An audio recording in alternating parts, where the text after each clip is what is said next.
Assalamualaikum warahmatullahi wabarakatuh. First, let me introduce myself. My name is Anika Hardiansyah, and I'm from Management 23B with NPM 234-111107. And for this time, I will explain about my material. It's Global Market and Business Center. Positioning your organization at the intersections of capital, talent, and opportunity. A practical guide to thriving in the global economy. And let's start the material. Okay, understanding the interconnected global economy, global trade, capital flows, and digital connectivity from an independent system. Change in one region replay quickly. Supply chains, regulations, and consumer sentiment are tightly linked. Trade networks, complex supply chains, regional trade agreements, and nearshoring trends reshape flows of goods.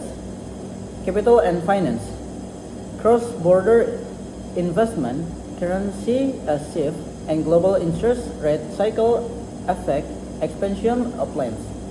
Digital connectivity, cloud platforms, fintech, and e-commerce enable fast market entry and customer reach. Next is key drivers of international business growth.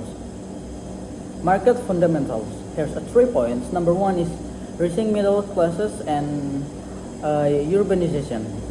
Number 2 is sector specialization and cluster economies. And number 3 is regulatory reforms encouraging FDI. And operational catalyst. Here's 3 point also. Number 1 is technology adoptions, AI and automation.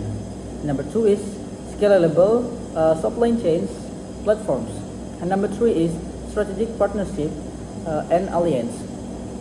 Next is navigating cultural notions in global markets. Success abroad depends on cultural fluency, not just translation. Respect local norms, adapt product experience, and build trust through authentic engagement. Communications, localized messaging beyond language, tone, visual, and channel matter. Relationship building, invest in local partners and long-term relation. Short-term transaction rarely win trust. And regulatory and social expectation. Understand compliance, labor norms, and corporate social responsibility priority. Next is strategy for success market entry and expansion. Here's 4 points. Number 1 is market assessment, validate demand, regulatory fit, and competitive landscape with rapid pilots. Number 2 is model selection, choose joint venture, acquisition, greenfield, and digital first based on risk and speed. And number 3 is local operations, hire local leadership, adapt product and sector compliant supply chains.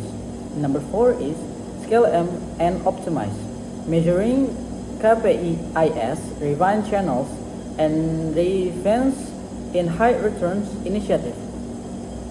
Next is case study, triumphs and challenges in global business. Triumph, market fit through localization, adapt product assortment and local payment method, achieving rapid adoption and 18-month break-even. Challenge, supply chain disruption, over-reliance on a single supplier, cause prolonged outcomes. Mitigation include multi-sourcing and inventory buffers. Triumph, strategic partnership, local JV provide market access and regulatory navigations, accelerating distribution by month. Okay. Next is emerging trends and future outlook. AI and automation, personalized customer journeys, and predictive logistic lower cost and speed decisions. ESG and circularity, sustainable supply chains and transparent disclosure including determine market access. Relations and risk, geopolitical diversification and digital security are top boardroom priority. And maybe that's it. I want to say for my presentation for this time. Wassalamualaikum warahmatullahi wabarakatuh.